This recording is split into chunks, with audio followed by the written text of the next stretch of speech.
सर्वोच्च स्वागत है आपका हमारी क्लास मैथोपीडिया में। तो अब तक हम लोग क्या कर लिए थे, फिज़िक्स का हम लोग का रह गया था, जिसमें से हम लोग मैथ और केमिस्ट्री के क्वेश्चंस को लगातार सॉल्व किए थे, ठीक है? 2018 का चल रहा है और कल आपको क्या मिलेगा, 2019 का मिलेगा। तो हमारे साथ लगातार बने रहने के लिए तहे दिल से आपका धन्यवाद। एक बार फिर से जोहार झारखंड, आप सब लोग जॉइन हो जाएँ, शाम के 6 बज चुके हैं और आप लोग को मिल चुका है, ठीक है? तो इसको क्या करना है, पूरा देखना है। जहाँ पर हम लोग क्या कर रहे थे कि पूरे डिटेल में सॉल्व कर रहे थे, आप लोग का फीडबैक अच्छा है। बस एक चीज़ है कि आप लोग पूरा वीडियो को देखने का कोशिश करें, कि पूरा आप नहीं देखिएगा तो आपका कांसेप्ट मिस हो जाएगा क्योंकि हम लोग जब एनालिसिस सबको कर रहे हैं क्वेश्चन को, तो देख रहे हैं कि बहुत सारा क्वेश्चन्स ऐसा है जो रिपीटेड क्वेश्चन्स है, ठीक है? तो उस रिपीटेड क्वेश्चन्स को क्या करना है उसको सॉल्व करने के लिए आपको बनाना होगा। तो हम लोग फिज़िक्स रह गया था फिज़िक्स वाला सेशंस, तो आज हम लोग फिज़िक्स वाला सेशंस को करेंगे। जो भी न्यूमेरिकल होगा पूरा डिटेल में बताएँगे।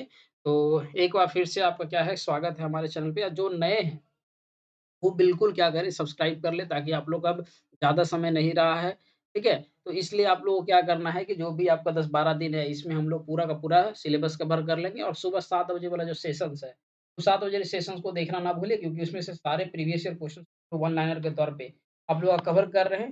तो एक बार फिर से जोहार झारखंड, चलिए अपना सेशंस को शुरू करते हैं। चलिए पहला क्वेश्चन हम लोग का है कि from the following phenomena which one cannot be the explained assuming the light always travel in a straight line। मतलब हो रहा है कि निम्नलिखित में से परिघटना में कौन-सी व्याख्या इस अवधारणा के साथ नहीं की जा सकती है कि प्रकाश सदैव सीधी रेखा में चलती है, ठीक है? तो इसका जो आंसर होगा, ठीक है? इसका आंसर हो जाएगा हम लोग का डिफ्रैक्शन, ठीक है? यानी कि इसमें हम लोग को नहीं पता चलता है कि प्रकाश क्या होगा, सीधी रेखा में चलती है। तो इसका ऑप्शन हम लोग का क्या हो जाएगा पहला का सी। दूसरा पढ़ते हैं, बोल रहा है कि image formed by the plane mirror यानी कि प्लेन मिरर के द्वारा जो इमेज फॉर्म्ड होता है, वो क्या होता है आपका double the size of the object ये तो नहीं होता है गया काम से। Half of the size of the object ठीक है? फिर same as the size of the object और चौथा है लिटरली इन्वर्टेड। तो half of the size of the image ये ऑप्शन में हम लोग का अ, ऑप्शन में हम लोग का नहीं होगा, ठीक है? कि हाफ ऑफ द इमेज भी नहीं होता है क्योंकि प्लेन मिरर है जितना बड़ा आप होते हो, ठीक है? उतना ही बड़ा आपका इमेज क्या होता है बनता है। तो ये तो आपका गलत हो गया यानी कि दूसरा भी खत्म। पूरा same size of the object सही बोला, लेटरली इन्वर्टेड यानी कि ऑप्शन नंबर 3 जो होगा, वो हम लोग का सही होगा। प्लेन मिरर का खासियत मैं बता दे रहा हूँ, ठीक है? ये यहाँ पर मान लीजिए कि आप खड़े हो, ठीक है? और यहाँ पर भी क्या वो करेगा कि जितना दूर आप हो मिरर से, ठीक है? उतना ही दूर आपका इमेज बनता है और जितने बड़े आप हो, उतना ही बड़ा आपका इमेज बनेगा, ठीक है? सेम डिस्टेंस पे। तो ये होता है प्लेन मिरर का कांसेप्ट, ठीक है? तो ऑप्शन नंबर सी जो होगा हम लोग का, वो 102 का सी सही है।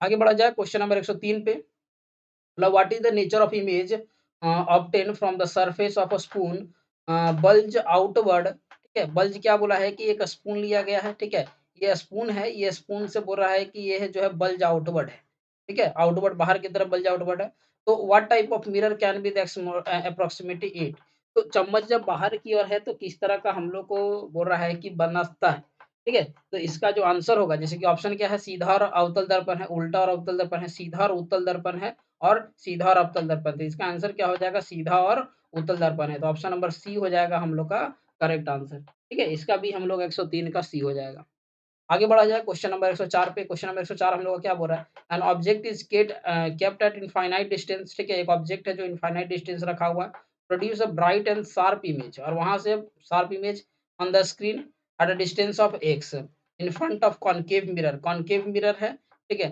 और then x is equal to यानी कि ये बोल रहा है ये कॉन्केव मिरर है ठीक है कॉन्केव मिरर में हम लोग का क्या होता है कि बाहर साइड में पॉलिशिंग रहता है और ये क्या है कि मिरर से एक्स डिस्टेंस पे खड़ा है तो बोल रहा है कि एक्स के बराबर बनती है, तो वो क्या हुआ है?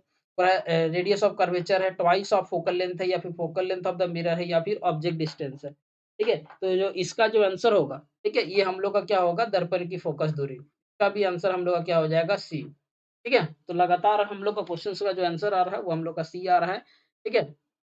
तो हम लोग यहाँ पर देखते हैं, कवर कर रहे हैं। इसके बाद जो है, ठीक है? हम लोग यहाँ पर आपका तो इसका आंसर हम लोग का क्या होगा? इसका आंसर हम लोग का सी हो जाएगा, ठीक है? फ़ोकस दूरी क्योंकि देखिए, यहाँ पर ये हम लोग का एफ हम लोग यहाँ पर लेते हैं, ये हम लोग का वक्रता त्रिज्या आर है, तो यहाँ से हम लोग अगर कर रहे हैं, तो एक्स डिस्टेंस से बराबर होता है, तो हम लोग को क्या हो जाएगा? फ़ोकस दूरी के दर्पण की फ़ोकस दूरी हम लोग को बताता है, जहाँ से वो तो ऑप्शन नंबर सी जो है सही आंसर होगा। आगे बढ़ा जाए, क्वेश्चन नंबर हम लोग का 105 पे। क्वेश्चन नंबर 105 बोल रहा है कि select the correct option for the following about the nature and distance of the image formed in the plane mirror. यानी कि प्लेन मिरर के बारे में बोल रहा है, क्या-क्या है? पूरा समतल समतल दर्पण द्वारा निर्मित प्रतिबिंब की प्रकृति और दूरी से संबंधित निम्नलिखित में से सही विकल्प चुनिए। तो बोल रहा है कि वास्तविक, उल्टा और दर्पण के समक्ष वस्तु की दूरी के समान होता है, या फिर आभासी सीधा और अवतल दर्पण के पीछे वस्तु के समान दूरी पर होता है, या फिर आभासी सीधा और समतल दर्पण के पीछे की दूरी पर होता है, या फिर आभासी और सीधा समतल दर्पण के वस्तु के पीछे दूरी पर होता है। तो इसका जो ऑप्शन होगा, ठीक है, इसका ऑप्शन हम लोग का क्या हो जाएगा? बी। ये क्या होता है? आभासी होता है, सीधा होता है और समतल दर्पण के पीछे की दूरी पर समान वस्तु में, ये प्लेन मिरर है। यहाँ पर ही हमारा प्यारा मुन्ना खड़ा है, ठीक है? अब ये सेम दूरी पर क्या होगा? मिरर के अंदर हम लोग को बनेगा, जितना बड़ा ये रहेगा उतना ही बड़ा ये बनता है। तो ऑप्शन नंबर बी जो होगा 105 का, ठीक है? 105 का बी हम लोग का सही है। देख लीजिए, आपको लाइट चैप्टर से सिर्फ 5 क्वेश्चन पूछा गया है और अभी और क्वेश्चन आने वाला है। तो लाइट चैप्टर कितना इंपॉर्टेंट है इस चैप्टर को पढ़ना, ठीक है? आगे, to get the virtual image of an object, concave of the object should be placed. बोल रहा है कि एक अवतल द्वारा एक वस्तु की आभासी प्रतिबिंब प्राप्त करने के लिए डैश रखी होनी चाहिए, ठीक है? वक्रता केंद्र पर, वक्रता केंद्र या फोकस दूरी के बीच में, या फिर फोकस केंद्र पे, या फिर मुख्य फोकस और ध्रुव के बीच में। तो क्वेश्चन को देखो, क्वेश्चन को अगर आप समझ लिए हो ना, तो क्वेश्चन को समझ लिए हो तो तुरंत जाकर के बना सकते हो। ठीक है? क्या बोल रहा है कि एक तो अवतल दर्पण है, एक अवतल द्वार, ठीक है? ले लिए। उसके बाद आपका क्या बोला है कि हम लोग को वर्चुअल निकालना है, तो हम लोग को इसको कहाँ रखना होगा? मुख्य फोकस और ध्रुव के बीच में, वर्चुअल निकालना है, ठीक है? ये पोल होता है हम लोग का, और ये हम लोग का क्या होता है? प्रिंसिपल एक्सिस जिसको बोलते हैं, मुख्य अक्ष बोलते हैं, तो हम लोग को यहाँ पर रखना होगा, ठीक है? ये फोकस होता है, यहाँ-यहाँ ही रखेंगे तो इसका इमेज जो बनेगा ना, ये इमेज जो बनेगा हम लोग का, यही इमेज हम लोग का वर्चुअल इधर में बनता है, ठीक है? ये इमेज हम लोग का क्या होगा? वर्चुअल आपका बनता है, इधर साइड में जाकर के बनेगा, यहाँ पर ऐसे करके कट, आंसर क्या हो जाएगा? इसका आंसर हम लोग का क्या हो जाएगा? डी, ठीक है? यानी कि 106 का जो आंसर है, ये हम लोग का डी हो जाएगा। एकदम कांसेप्ट एकदम क्लियर रखना है। 107, to get the powerful parallel beam of light, head headlight of vehicles are, यानी कि हम लोग को पावरफुल बीम ऑफ लाइट जानने के लिए हम लोग को कार का हेडलाइट जो होता है वो किसका होता है, ठीक है? तो कॉनकेव लेंस बोला है, कॉनकेव मिरर बोला है, कॉनकेव लेंस बोला है, कॉन्वेक्स लेंस बोला है, या फिर प्लेन मिरर बोला है। तो इसमें जो हम लोग यूज़ करते हैं, ठीक है? इसमें जो यूज़ करते हैं हम लोग, ये यूज़ करते हैं कॉनकेव मिरर का, यानी अवतल दर्पण का। तो इसका आंसर आंसर जो हो जाएगा 107 का, ये होगा, क्योंकि ये हम लोग को क्या करता है? दूर तक जाता है। आगे, what type of mirror is used to get the virtual and erect image always, यानी कि सदैव आभासी और सीधा प्रतिबिंब प्राप्त करने के लिए हम लोग किस दर्पण का यूज़ करते हैं? ठीक है? तो सदैव इस तरह का यूज़ करने के लिए देखो, हम लोग प्लेन मिरर से भी यूज़ करते हैं और हम लोग का कॉन्वेक्स मिरर से भी मिलता है। तो इसका आंसर जो होगा बोथ ए एंड बी, यानी ऑप्शन नंबर जो डी होगा, वो हम लोग का सही होगा। आगे बढ़ा जाए, क्वेश्चन नंबर 109 पे बोल रहा है, if the magnification m is equal to plus 1.5, देखिए m का वैल्यू अगर प्लस 1.5 है, then the size of image, यानी कि साइज ऑफ इमेज क्या बोला है? बोला आवर्धन अगर प्लस 1.5 है, तो क्या बोला है कि वस्तु का आकार प्रतिबिंब के आकार के बराबर होगा, ठीक है? तो ये तो हो ही नहीं सकता है, ठीक है? ऐसा तो होता ही नहीं है, तो ये ऑप्शन आपका खत्म हो गया। देखो, मेथड ऑफ एलिमिनेशन भी आपको यूज करना है, जो एकदम नहीं हो सकता उसको हटा के दिखाओ। फिर प्रतिबिंब का आकार वस्तु के आकार के बराबर होगा। अब आवर्धन बराबर होता है आपका, ठीक है, प्रतिबिंब की ऊँचाई और बटा वस्तु की ऊँचाई। तो ज़ाहिर-सी बात है कि जब न्यूमरेटर ज़्यादा रहेगा डिनोमिनेटर से, तभी वैल्यू एक के ग्रेटर में आएगा। यानी कि प्रतिबिंब की आकार बड़ा होगा किससे? वस्तु के आकार से। ठीक है? तो इसका आंसर हम लोग का क्या हो जाएगा? आंसर हम लोग का हो जाएगा आपका बी। ठीक है? 109 का जो बी है, 109 का बी हम लोग का करेक्ट आंसर। ठीक है? आगे बढ़ा जाए। बोल रहा है कि a pencil partially emerged a pencil partially immersed in water appears to be the displaced at the interface of the water and it is due to, देखिए ये हम लोग का पानी इसमें रखा हुआ रहता है, ठीक है? इसमें पानी रखा हुआ है। अब इसमें अगर पेंसिल को रखते हैं तो ये हम लोग का नॉर्मल पोजीशन है, लेकिन नॉर्मल पोजीशन से हम लोग को हल्का सा टिल्ड करके वो दिखता है अपने अपने पोजीशन से। तो हम लोग जानते हैं कि जब भी कोई क्या बोलता है कि पेंसिल, ठीक है, विरल माध्यम से, ठीक है, विरल माध्यम से अगर सघन माध्यम में जाती है, यानी कि रेयर मीडियम से अगर डेंसर मीडियम में जाती है, ठीक है? तो वो हम लोग का क्या होता है, इसकी वजह से हम लोग को वो पेंसिल का जो आकार है, ठीक है? वो हम लोग को अलग दिखता है। तो ऐसा हम लोग जो देखते हैं, ठीक है? ऐसा हम लोग को अपवर्तन के कारण देखा जाता है। ठीक है? तो इसका आंसर हम लोग का क्या हो जाएगा, डी जो हो जाएगा, वो सही आंसर है।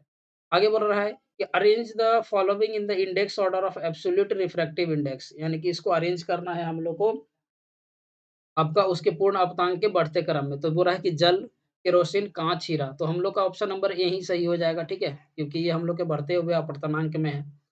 आगे बढ़ा जाए, बोल रहा है कि how power of the lens is related to the focal length of the ray. तो पावर इज इक्वल टू होता है 1/f, लेकिन f का वैल्यू होना चाहिए क्या चीज में, मीटर में। तो बोल रहा है कि directly proportional to f, directly proportional to 1/f, या directly proportional to root under 1/f, या फिर डायरेक्टली प्रोपोर्शनल टू 1/f²। जिसका आंसर जो हो जाएगा डायरेक्टली प्रोपोर्शनल टू 1/f।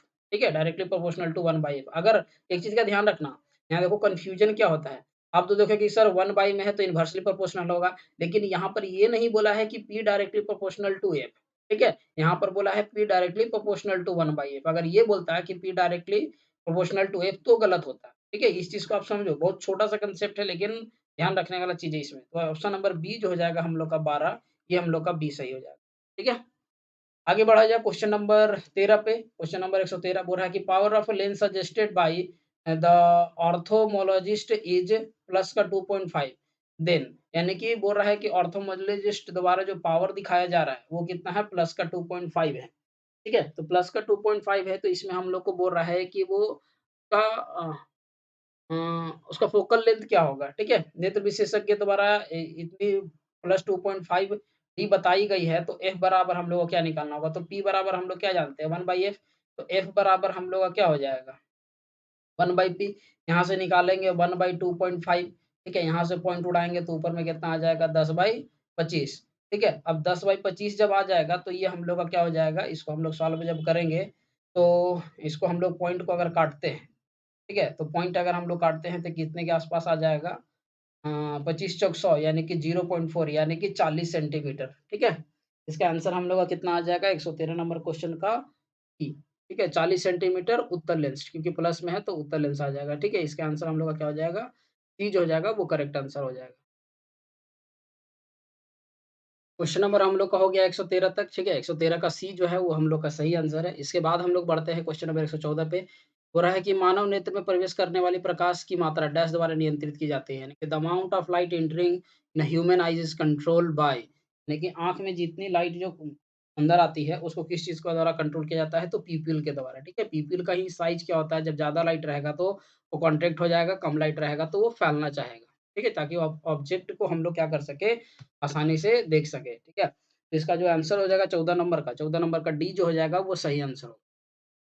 आगे the eye defect in which the far point shift then nearer than the infinite is, यानी कि वह दृष्टि दोष जिसमें कि दूरस्थ अनंत अनंत के निकट आ जाता है, तो उसमें से हम लोग का कौन सा होगा, ठीक है? तो इसका जो आंसर होगा वो निकट दृष्टि दोष हो जाता है, ठीक है? तो 115 का सी जो है वो सही आंसर है। आगे बढ़ा जाए, a person hold the newspaper far from his eyes to read comfortably then he has, और एक व्यक्ति को समाचार पत्र को सहजता से पढ़ने के लिए आँख को रखना पड़ता है, उसे डैश है, ठीक है? यानी कि सहजता से रखना पड़ता है तो उसे क्या है, मोतियाबिंद है, या फिर जड़ा दूरदृष्टि दोष है, या फिर दूरदृष्टि दोष है, या फिर निकट दृष्टि दोष है। तो ये इसका आंसर होगा, ठीक है? इसका आंसर होगा कि दूरदृष्टि दोष है। आगे बढ़ा जाए, 17 नंबर में बोल रहा है कि in a dispersion of white light through the glass prism it is observed that the violet coloured bend more and red colour bend less, ठीक है? देन अच्छा, हो रहा है कि कांच की प्रिज्म में, ठीक है, यहाँ से देखो ये व्हाइट लाइट है, ठीक है? व्हाइट लाइट को यहाँ से हम लोग छोड़ते हैं तो यहाँ पर 7 कलर में विभाजित होता है। सबसे नीचे हम लोग का रहता है वॉयलेट और सबसे ऊपर में रहता है हम लोग का रेड। ये सबसे ज्यादा बेंड होता है, ये हम लोग का सबसे कम बेंड होता है। तो इसमें पूछ रहा है कि wavelength of all colour same, क्या सभी कलर का वेवलेंथ सेम होता है? ये नहीं, एकदम सरासर गलत बोला है। ठीक है? ऐसा हो ही नहीं सकता है कि सभी का वेवलेंथ जो होगा वो सेम होगा। ठीक है? इसके बाद क्या बोल रहा है कि वॉयलेट का वेवलेंथ क्या होगा? रेड से ज़्यादा होगा, या फिर रेड का वेवलेंथ वॉयलेट से ज़्यादा होगा। तो ऑप्शन नंबर सी जो है हम लोग का सही होगा, रेड का वेवलेंथ वॉयलेट से ज़्यादा है। ठीक है? तो ऑप्शन सी जो है वो 117 का 180 का सी जो है हमारा सही आंसर है। आगे बढ़ा जाए। आगे में क्या है कि what is the colour of a sky viewed from the surface of the moon, यानी कि अगर आप चंद्रमा के धरातल से देखने पर आकाश का रंग क्या दिखता है? तो आकाश का रंग जो दिखेगा वो ब्लैक दिखेगा। अंतरिक्ष से देख रहे हो तो ब्लैक ही दिखेगा। 118 का डी होता है। आगे 119 नंबर क्वेश्चन बोल रहा है कि if an object of 5 centimetre, ठीक है? यानी कि ऑब्जेक्ट का हाइट h से डिनोट करते हैं, उसका कितना दे दिया है 5 centimetre and placed at a distance of 20 centimetre from a concave mirror. Concave mirror से बोल रहा है कि 20 सेंटीमीटर के डिस्टेंस पे प्लेस है, तो ऑब्जेक्ट डिस्टेंस जो लेते हैं वो हम लोग हमेशा कितना लेते हैं माइनस का 20 सेंटीमीटर। आगे what is the nature of अच्छा फोकल लेंथ भी हम लोग का क्या दे दिया है 15 सेंटीमीटर, लेकिन हम लोग को अकॉर्डिंग टू साइन कन्वेंशन, ठीक है, चिन्ह परिपाटी के नियम के अनुसार इसको हम लोग क्या में लेते हैं माइनस में। तो what is the nature of the image, तो आप क्या करना है, आपको भी निकालना है, ठीक है? वी निकालने के बाद ही हम लोग डिसाइड कर पाएँगे कि वो रियल बनेगा, वर्चुअल बनेगा या फिर इनलार्ज बनेगा। तो वी निकालने के लिए आप लोग को पढ़े होंगे दर्पण सूत्र, यानी कि इसको हम लोग क्या बोलते हैं मिरर फ़ॉर्मूला। मिरर फ़ॉर्मूला हम लोग का क्या होता है? मिरर फ़ॉर्मूला होता है 1/f is equal to 1/v plus का 1/u। तो यहाँ से हम लोग क्या निकाल देते हैं 1/v निकालेंगे तो 1/f माइनस का 1/u। यही रह गया, इसको उठा करके हम लोग इधर लाए तो प्लस से माइनस में, यहाँ पर कितना होगा माइनस 1 बाई कितना 15, ये माइनस का कितना हो जाएगा 20। तो आगे जब सॉल्व करते हैं हम लोग का तो माइनस का 1/15, ये माइनस क्या हो जाएगा प्लस का 1/20। तो आगे जब सॉल्व करेंगे तो एलसीएम कितना आ जाएगा 20 और 15 का 60, ठीक है? अब यहाँ पर कितना आ जाएगा माइनस का 4, यहाँ पर कितना आ जाएगा 3। तो आंसर आ जाता है माइनस का 1/60, यानी कि 1/v is equal to minus का 1/60 आया, यानी कि v is equal to minus का 60 आ गया। यानी कि v is equal to minus का कितना 60 सेंटीमीटर। तो m अगर निकालेंगे तो माइनस v बाई यू, यानी कि माइनस का 60, ठीक है? और माइनस ऑफ माइनस का 60 अब बाई माइनस का 20, तो आ रहा है 3, यानी m का वैल्यू क्या आ रहा है 3 गुना ज़्यादा बड़ा दिख रहा है। तो ज़ाहिर-सी बात है कि यहाँ पर जो डिमिनिश्ड वाला जो ऑप्शन है, वो डिमिनिश्ड वाला ऑप्शन सारा का सारा खत्म हो, ठीक है? सारा का सारा डिमिनिश्ड वाला ऑप्शन खत्म हो गया। देखो न्यूमेरिकल बनाने का अगर आपका कांसेप्ट क्लियर है, तो आराम से क्या कर सकते हो, आपका जो साइन के साथ आपको दे देगा, ठीक है? तो इसका आंसर सीधे-सीधे क्या हो गया कि माइनस में रियल में बता रहा है, माइनस साइन हमेशा क्या होता है रियल में होता है, m का वैल्यू अगर माइनस में है तो वो आपको रियल बता रहा है। इन्वर्टेड बता रहा है, उल्टा बता रहा है और इनलार्ज होता है, बड़ा होता है। कितना गुना होता है? 3 गुना होता है, ये आपको बता, तो ये है न्यूमेरिकल का खासियत जिससे कि हम लोग क्या करते हैं, वो आप स्क्रीन से रोक करके क्या कर सकते हो, उतार सकते हो, ठीक है? चलिए, आगे बढ़ते हैं हम लोग अपने क्वेश्चन्स पे। क्वेश्चन नंबर आपका रह गया कितना? क्वेश्चन नंबर आपका ले लेते हैं अ, आपका 120, ठीक है? तो इसका आंसर क्या हो गया हम लोग का ए जो हो गया ऑप्शन नंबर ए सही हो गया। अब हम लोग का कितना आएगा न्यूमेरिकल आएगा। तो न्यूमेरिकल को हम लोग हैंडल कैसे करते हैं ये आपको समझना है, ठीक है? क्योंकि अभी तक थ्योरी क्वेश्चन थे तो थ्योरी में आपको क्या है कि फटाफट जो आपको आ रहा है आपको मारते चले जा रहा है। लेकिन न्यूमेरिकल में आपको समय देना होगा, न्यूमेरिकल समझना पड़ेगा। तो बिल्कुल आपको पूरा देखना है और हमारे लिए बस हमारी छोटी इतनी है कि आप क्या कर दें शेयर करें और वीडियो को पूरा देखना है, ठीक है? चलिए आगे a wavelength of 750 nanometre in a air enter to the glass refractive index 1.5। तो देखो रिफ्रैक्टिव इंडेक्स हम लोग 120 का सॉल्व कर रहे हैं, ठीक है? तो यहाँ पर क्या होता है म्यू इज़ इक्वल टू हम लोग क्या लेते हैं लैम्ब्डा नॉट बाय लैम्ब्डा जी, ठीक है? तो यहाँ पर हम लोग को क्या दिया हुआ है 1.5 वैल्यू दिया हुआ है, 1.5 वैल्यू इसका दिया हुआ है और इसका वैल्यू कितना दे दिया है 750 दे दिया है। और ग्लास का अगर हम लोग निकालते हैं तो लैम्ब्डा जी जब निकाला जाता है तो 750 बाय 1.5, ठीक है? तो यहाँ से जब इसको हम लोग काट के निकालेंगे, तो यहाँ से जब हम लोग कट के निकालते हैं तो यहाँ से हम लोग का कितना आ जाता है आपका 500, ठीक है? देखो पॉइंट उड़ाएँगे तो यहाँ पर कितना आएगा 10, ये कितना आएगा 15 पचे 75, तो यहाँ पर आ जाएगा हम लोग का 50 इंटू 10 500 आ गया। अब लेकिन यहाँ पर पूछा है कि the change in the wavelength, change कितना होगा? तो चेंज निकालने के लिए कितना होगा 750 माइनस का 500, तो हम लोग का 250 नैनोमीटर का क्या होगा चेंज होगा, तो 250 नैनोमीटर हम लोग का ऑप्शन किसमें है? बी में है, तो ऑप्शन बी हम लोग का सही। इसको आपको आराम से क्या करना है नोट डाउन करना है और पूरी देखना है। ठीक है? और एक चीज़ जो है सरप्राइज़ है वो आप लोग का तो उस जो भी वो उसमें आपको मिलेगा, शायद आपको कल तक मिल जाए। वो सरप्राइज़ ऐसा है कि वो एग्ज़ाम के लिए वो मास्टर साबित होगा आपके लिए। उसको आपको क्या करना है डेली देखना है क्योंकि उसमें हम लोग फ़ॉर्मूलेज़ को कवर कर रहे हैं। तो बिल्कुल देख लेना है ताकि आपको एग्ज़ाम से पहले कुछ भी छूटा ना रह जाए। ठीक है? आगे 121 नंबर क्वेश्चन क्या है कि there are the 2 lenses 2 lenses है। One is convex focal length of 20 centimetre, another is a concave focal length of minus का 20 centimetre, what is the focal length of combination? यानी कि अगर दोनों को कॉम्बिनेशन अगर करते हैं तो क्या होता है? तो कॉम्बिनेशंस के लिए हम लोग के लिए फ़ॉर्मूला क्या होता है 1/f इज़ इक्वल टू क्या होगा 1/f1 प्लस का 1/f2 ऐसे करके जोड़ते जाना है। उसके बाद जो है हम लोग का कितना हो जाएगा 1/20, ठीक है? इसका तो हम लोग प्लस में लेंगे लेकिन इसका हम लोग क्या चीज़ में ले लेंगे माइनस में। इसको जब हम 20 और 25 का एलसीएम लेते हैं तो कितना आ जाता है हम लोग का 100। 20 और 25 का 100 लिए तो यहाँ पर कितना आया 5, यहाँ पर कितना आया 4, यहाँ पर कितना आएगा 1/100। तो एफ बराबर हम लोग का कितना आ गया 100 सेंटीमीटर आ गया। तो एफ बराबर जो 100 सेंटीमीटर आया है, 100 सेंटीमीटर हम लोग का कौन सा ऑप्शन नंबर में है? तो ऑप्शन नंबर बी जो है, वो ऑप्शन नंबर बी हम लोग का सही होगा। ठीक है? तो एक बार जोरदार आप लाइक कर दें ताकि हम लोग का मोटिवेशन क्या हो बना रहे, क्योंकि हम लोग क्या कर रहे हैं कि आप बोले कि पूरी कंसेप्ट से सॉल्व तो छोटी-सी रिक्वेस्ट है, वो रिक्वेस्ट हमारी पूरी करें। चलिए आगे बढ़ा जाए। अगला है बोल रहा है कि the refractive index of the water with respect to air is इतना, then the refractive index of air with respect to water. तो कुछ नहीं उल्टा कर देना है 3/4। ठीक है? आपको क्या दिया है वाटर का एयर के रिस्पेक्ट में दिया है और फिर एयर का वाटर के रिस्पेक्ट में पूछ रहा है। तो ये आंसर इस समय टेंशन लगाने वाला बात ही नहीं है। ठीक है? एकदम फटाफट आपको मारते जाना है। आगे 123 का बोला person required the length of power इतना what is the far point यानी कि एफ का वैल्यू निकालना है तो पी इज इक्वल टू क्या होता है 1/f तो एफ इज इक्वल टू हम लोग का क्या होगा 1/p इसको जब सॉल्व करते हैं 1/0.5 ठीक है 1/0.5 सॉल्व करते हैं तो यहाँ पर कितना आ जाता है पॉइंट उड़ाएंगे तो ऊपर में 100 आ जाएगा यहाँ से काटेंगे तो कितना आ जाएगा 2 मीटर ठीक है ये कितना आ जाएगा आपका 2 मीटर और यहाँ पर क्या लग गया माइनस ठीक है तो 2 मीटर लग गया तो यहाँ पर हम लोग का माइनस साइन ये बताता है सिर्फ हम लोग का कि वो जो लेंस है वो हम लोग का होता है लेंस ठीक है तो 123 का जो हो गया 123 का हम लोग का सी जो है 123 का सी करेक्ट आंसर ठीक है आई होप कि आप लोगों को सेशंस अच्छे लग रहे होंगे, ठीक है?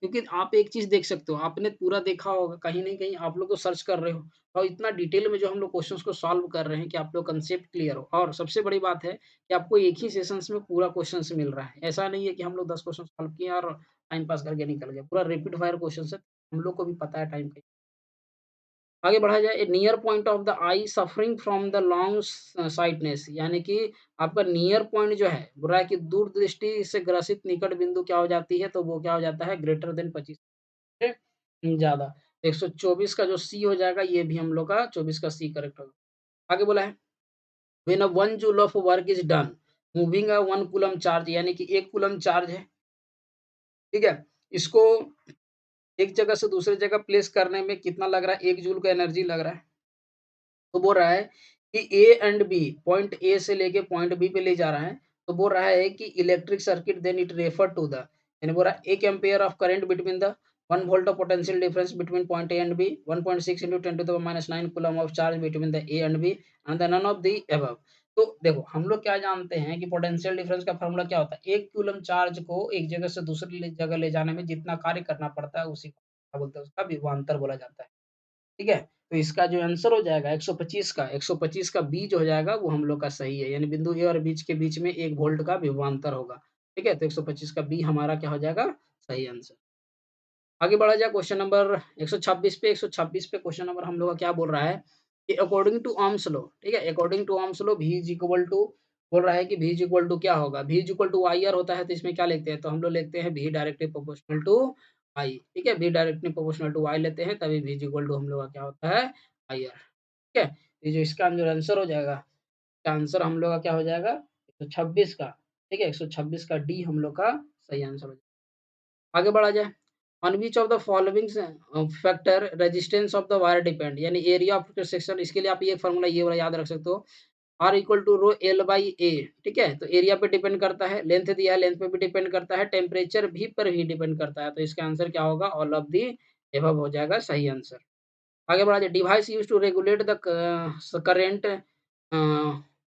करंट इन इलेक्ट्रिक सर्किट यानी कि विद्युत सर्किट को विद्युत धारा को नियंत्रित करने के लिए किया जाने वाला यंत्र देखो तो धारा नियंत्रक का ही नहीं यूज करेंगे तो इसका आंसर क्या हो जाता है रियोस्टेट जो होता है वो हम लोग का सही हो जाएगा तो 128 का जो है ठीक है 128 का सी जो है हमारा सही आंसर है आगे बढ़ा जाए 129 पे वो रहा है cross a metallic conductor non uniform cross section and the constant potential difference is applied the quantity of remain constant along the conductor is बोला असमान अनुप्रस्थ काट के धात्विक चालक पर एक विभवांतर लगाया गया संपूर्ण चालक जो मध्य स्थिर रहता है विद्युत धारा प्रतिरोध विद्युत क्षेत्र या फिर घनत्व तो ये इसका आंसर होगा ये हम लोग का क्या होता है विद्युत धारा ठीक है मेटालिक कंडक्टर है आपका यूनिफॉर्म क्रॉस सेक्शनल है और through the potential difference is applied और पोटेंशियल डिफरेंस आपका क्या है कि अप्लाई हो रहा है तो इसमें करंट ही जो होता है वो हम लोग का क्या होता है थ्रूआउट स्थिर रहता है। इसका जो करंट होगा ये हम लोग का 29 का, ठीक है? ये 29 का हम लोग का 129 का ई जो होगा करेक्ट आंसर है। ठीक है? सॉरी 129 का ए हाँ, ठीक है। आगे बढ़ा जाए 130 पे बोल रहा है कि in a circuit the ammeter and the voltmeter reading 6 ampere and 12 volt then the value of resistance. तो आर इज इक्वल टू हम लोग क्या होता है वी बाई आई होता है। ठीक है, तो ये कितना हो जाएगा वोल्टेज कितना हो गया 12 वोल्ट और ये कितना हो गया 6 यानी कि 2 ओम। ठीक है, ऑप्शन नंबर सी। इस समय दिमाग ही नहीं लगाना है आपको, कितना घुमा के दिया हुआ है। ठीक है, 2 ओम का आपका रेजिस्टेंस होगा, ये जो है वैल्यू है ये 2 ओम का है। आगे बढ़ा जाए in a conductor 150 coulomb of charge. ठीक है, and 150 coulomb 150 coulomb of charge exist in a 5 minute then the correct. देखिए ये आपको क्या बोला है कि 5 मिनट में 150 कूलम के आवेश प्रवेश करते हैं तो वो सॉरी 1500 कूलम के आवेश निकलते हैं तो विद्युत धारा क्या होगा। तो यहाँ पर हम लोग के लिए एक फार्मूला होगा, वो फार्मूला आप लोग क्या पढ़े थे, वो फ़ॉर्मूला हम लोग का क्या होता है I बराबर होता है Q बाई टी। I बराबर हम लोग का क्या होता है Q बाई टी। तो यहाँ पर जब सॉल्व करेंगे तो 500 सॉरी 1500 अब I कितना है हम लोग का 5 मिनट है तो 5 इंटू 60 इसको सेकंड में ले जाएँगे। तो इसको जब हम लोग सॉल्व करते हैं तो ये 0 से 0 हम लोग का कट गया और यहाँ से 6 बार में काटेंगे तो 25 छक 150 और इसको इसे 5 बार में काट दिए यानी कि 5 एम्पीयर जो होगा वो हम लोग का सही होगा। तो 5 एम्पीयर हम लोग का क्या हो गया सही। ऑप्शन नंबर जो बी है 131 का बी हम लोग का सही आंसर है। आगे बढ़ा जाए क्वेश्चन नंबर 132 पे। ठीक है, ये क्वेश्चन हम लोग का सही है। ठीक है, क्वेश्चन नंबर 132 है तो इसको मैं इरेज कर दे रहा हूँ क्योंकि इसमें हम लोग को थोड़ा स्पेस चाहिए। ठीक है, स्पेस चाहिए तो हम लोग को सॉल्व करना होगा। क्या बोल रहा है कि दो wire of same material having the length and radius इतना एंड लेंथ का जो रेशियो बोला है यानी कि L1/L2 का जो वैल्यू बोल दिया है वो आपका कितना बोल दिया है 3/4 और जो R1/R2 का जो रेशियो बोला है वो बोल दिया है आपका 3/2। तो पूछ रहा है कि और 6 वोल्ट का बैटरी कनेक्टेड है यानी V बराबर कितना बोल दिया है 6 वोल्ट। तो बोल रहा है इन द करेंट यानी कि करेंट का रेशियो क्या होगा। ठीक है, करेंट का रेशियो निकालना है तो इसके लिए देखो हम लोग फार्मूला क्या पढ़े हैं R1/R2 हम लोग को निकालना है, तो पहले इसको निकाल लेते हैं उसका सॉल्व करेंगे। R1/R2 से निकाल देंगे रो L1/A1 और यहाँ पर क्या हो जाएगा रो L2/A2। ठीक है, यहाँ से रो खत्म हो गया तो यहाँ पर हम लोग का कितना आ जाएगा, यहाँ पर हम लोग देखेंगे कि हम लोग का आ जाएगा L1/L2 इंटू आपका आ जाएगा A2/A1। ठीक है, ये इस तरह से हम लोग का रेसिप्रोकल होकर निकल जाएगा। अब एक वायर होता है अगर उसका क्रॉस सेक्शन एरिया ले तो ये हम लोग का सर्कल होता है। तो सर्कल का रेडियस क्या हो जाता है, सर्कल का हम लोग का एरिया क्या होता है पाई आर स्क्वायर।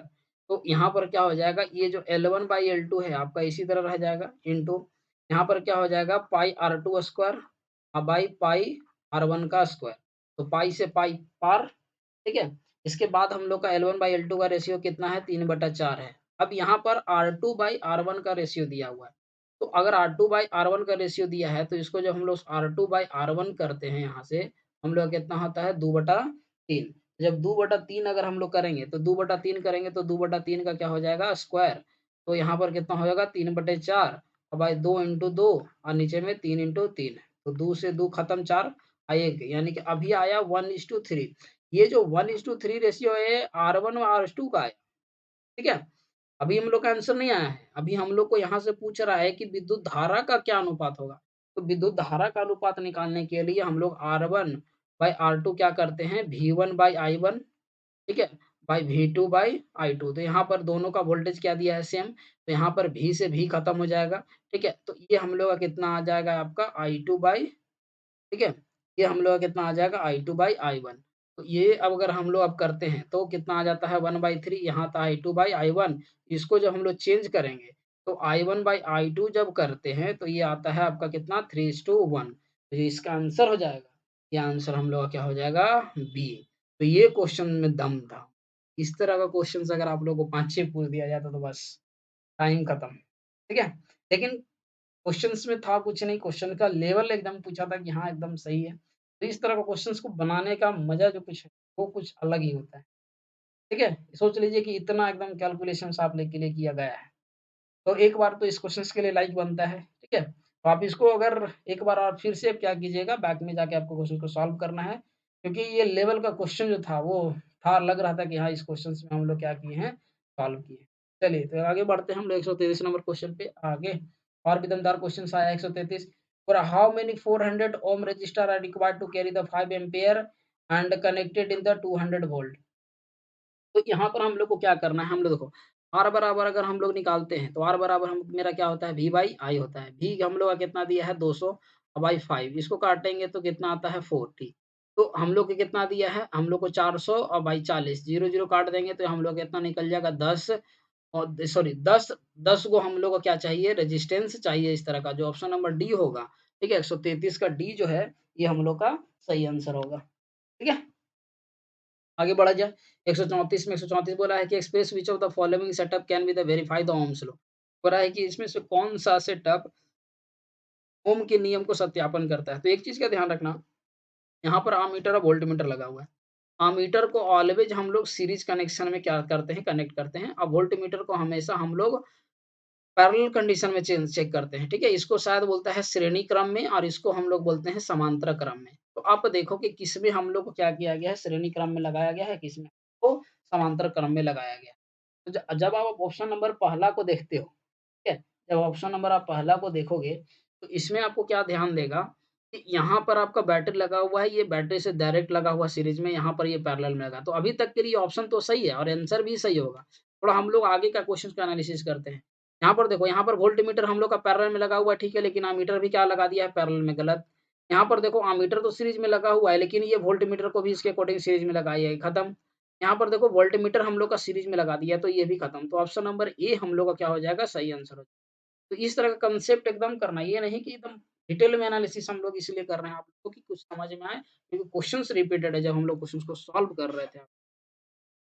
आगे हो रहा है कि VI graph of an experiment on the series parallel combination of the two given register R1 and R2 shown. यानी कि बोल रहा है कि दिए गए प्रतिरोध में R1 R2 के श्रृंखला समांतर संयोजन का प्रयोग VI नीचे ग्राफ दिया है, तो इसमें से कौन सा आपका सही होगा।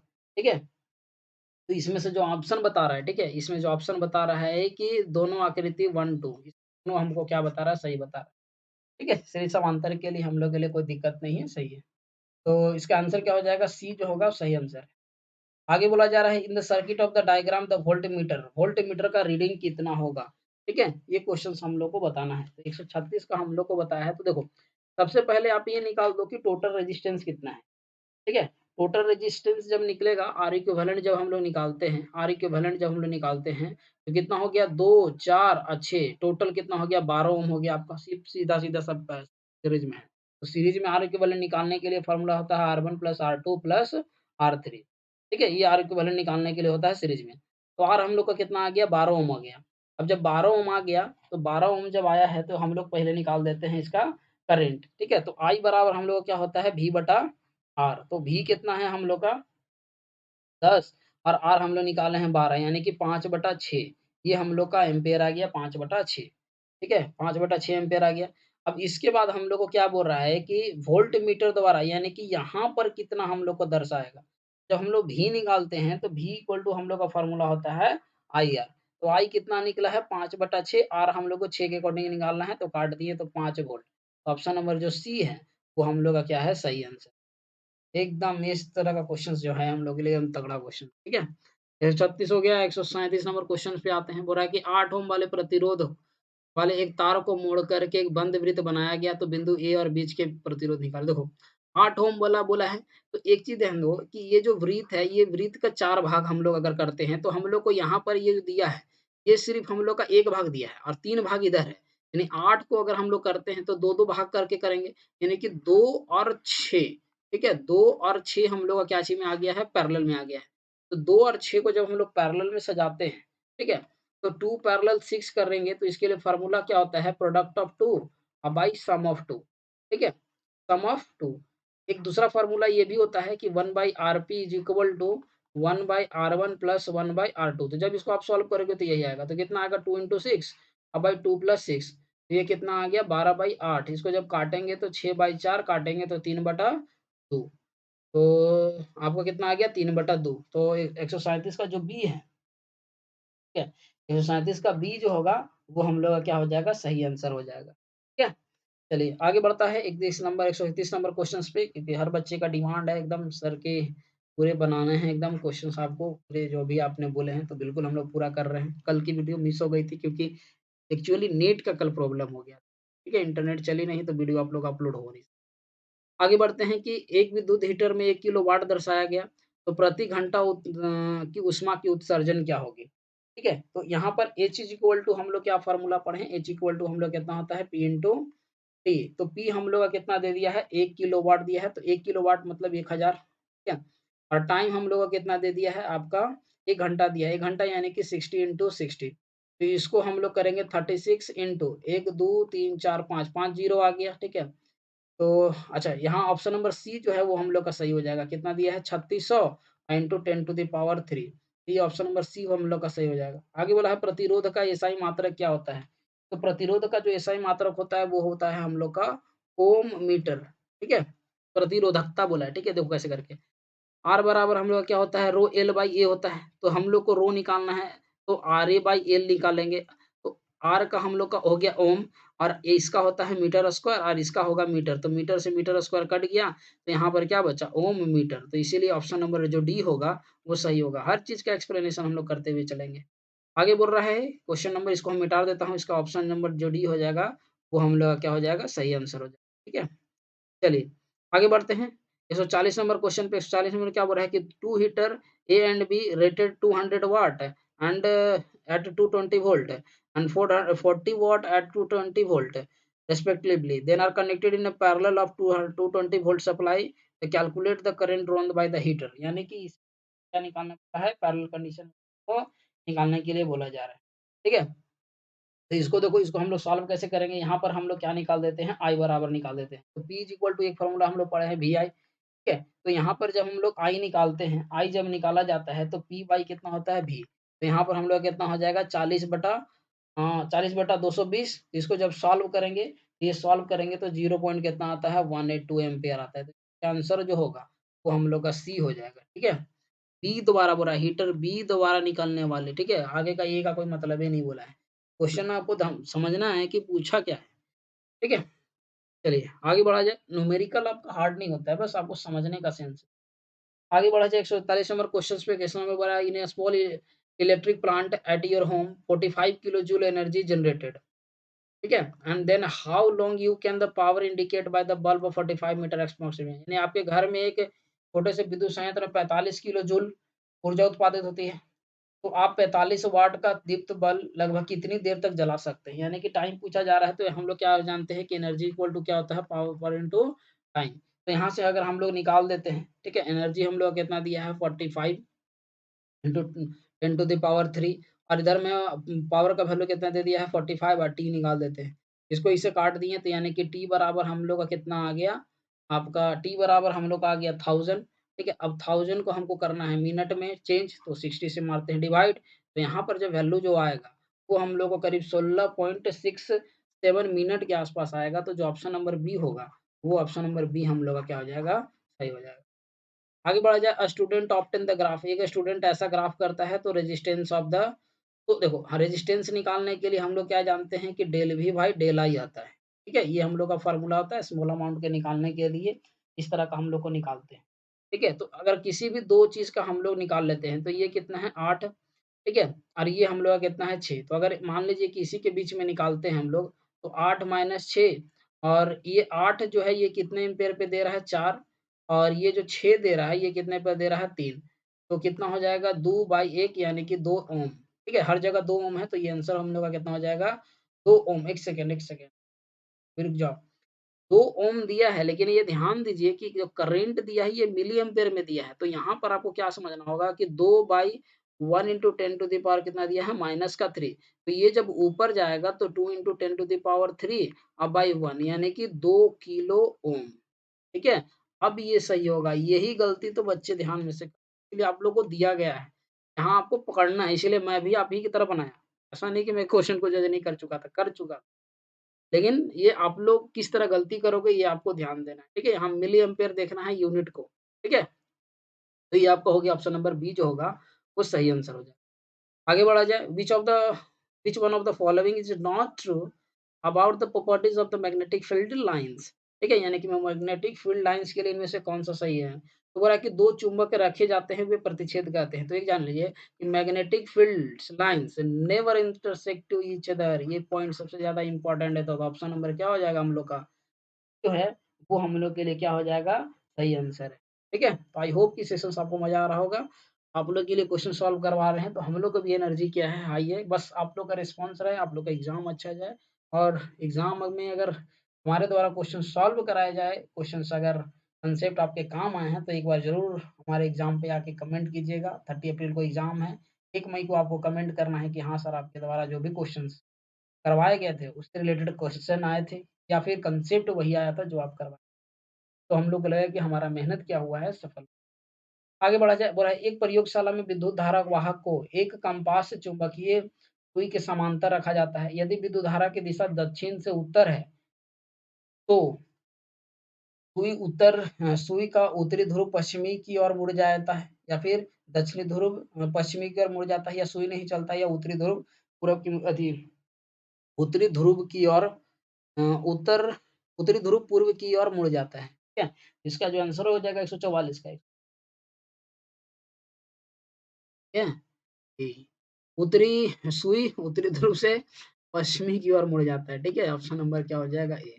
आगे बढ़ा जाए, एक लंबे सीधे विद्युत वाहक तार को चुंबकीय क्षेत्र की शक्ति क्या होता है, एक तार के पदार्थ की प्रकृति पर निर्भर करता है, या फिर विद्युत धारा से प्रत्यक्ष समानुपात होता है, या फिर दूरी से प्रतिलोमी समानुपात होता है। इसका आंसर जो हो जाएगा, ठीक है, इसका आंसर हम लोग का क्या हो जाएगा, सी। ठीक है, यानी कि 2 और 3 सही है, पहला गलत है। आगे बढ़ा जाए, सी हो जाएगा। आगे 146 नंबर क्वेश्चन, और एक चुंबकीय क्षेत्र में रखे विद्युत वाहक तार बल की दिशा पर निर्भर करता है, यानी विद्युत धारा की दिशा पर लेकिन क्षेत्र की दिशा पर नहीं, विद्युत धारा की दिशा पर लेकिन विद्युत धारा की दिशा पर नहीं, विद्युत धारा की दिशा के साथ-साथ क्षेत्र की दिशा पर भी, और न विद्युत धारा और न ही विद्युत क्षेत्र पे। 144 का 146 का जो आंसर हो जाएगा वो सी होगा। ठीक है, विद्युत धारा की दिशा पर तो करता है, लेकिन विद्युत साथ-साथ दोनों, यानी कि दोनों पे करता है। तो इसका आंसर क्या हो जाएगा, सी। सही हो जाएगा। आज आखिरी हम लोग का 4 क्वेश्चन से किया जाए। पूरा एक विद्युत फ्यूज पर आधारित होता है, ठीक है? विद्युत धारा के रासायनिक प्रभाव पे, विद्युत धारा के चुंबकीय प्रभाव पे, या विद्युत धारा के ऊष्मीय प्रभाव पे, या उपरोक्त में से कोई नहीं। तो इसका आंसर क्या हो जाएगा, विद्युत धारा के ऊष्मीय प्रभाव पे। 147 का जो सी है वो करेक्ट आंसर। आगे, एक बॉक्स को सौर कुकर के शीर्ष पर काँच के आवरण का उद्देश्य है। यानी कि काँच का आवरण का उद्देश्य क्या है, ये हम लोग को बोला है। बोला कि खाने के पकते हुए को देखने के लिए, बॉक्स में अधिक सौर प्रकाश जाने के लिए लग रहा है, बॉक्स में धूल को रोकने के लिए, या फिर विकिरण द्वारा ऊष्मा का हार्स कम के लिए। ये इसका आंसर होगा, ये हम लोग का डी होगा। ठीक है, हार्स कम हो इसलिए लगाया जाए। 148 का डी हम लोग का सही होगा। आगे, भली-भाँति कार्य करने के लिए पवन विद्युत छात्रों को न्यूनतम 15 किलोमीटर प्रति घंटा की रफ्तार से काम करना। तो इसका आंसर जो होगा बी होगा। ठीक है? पवन चक्की तो आप लोग देखे होंगे, इस तरह का ब्लेड लगा हुआ होता है। ये ज़्यादातर हम लोग को नदी लगाते हैं, गंगा नदी के किनारे कभी आप जाओगे, वहाँ पर देखना इस तरह से ब्लेड जो होता है ये घूमते रहता है। ठीक है? तो इसको घुमाने के लिए एट लीस्ट हम लोग को 15 किलोमीटर पर आवर का स्पीड चाहिए। निम्नलिखित में से कौन सी सूर्य ऊर्जा से ली जाती है? नाभिकीय ऊर्जा, पवन ऊर्जा, ज्वार-भाटा ऊर्जा, ऐसी जैव भार ऊर्जा, या फिर सागर ऊष्मीय ऊर्जा। तो ये इसका आंसर होगा। ठीक है? इसका आंसर हम लोग का 2 भी सही है, ठीक है? 3 भी सही है, 4 भी सही है। तो ऑप्शन नंबर जो सी होगा, 4, 2, 3, ठीक है? ये हम लोग का सही हो जाएगा। तो ये थे हमारे 2018 के पूरे क्वेश्चंस को सॉल्व। तो 2018 क्वेश्चंस को हम लोगों ने किया है पूरा सॉल्व। अब हम लोग बढ़ेंगे किस पे? 2019 के क्वेश्चंस पे। तो उससे पहले आपको क्या मिलेगा, एक मास्टर वीडियो मिलेगा, जिसमें से हम लोग वन शॉट में सारे चैप्टर को क्या कर दिए हैं, कंप्लीट कर दिए हैं। तो रिवीजन से पहले आपको क्या करना है, इसको डेली देखना है। 1 बार, 2 बार, फर्स्ट बार आपको क्या करना है, एक बार देखना, आराम से नॉर्मल स्पीड पे देखना है, फिर उसको 2x, 3x स्पीड पे आप क्या कर सकते हो, देख सकते हो। तब तक के लिए धन्यवाद। जय हिंद, नमस्कार।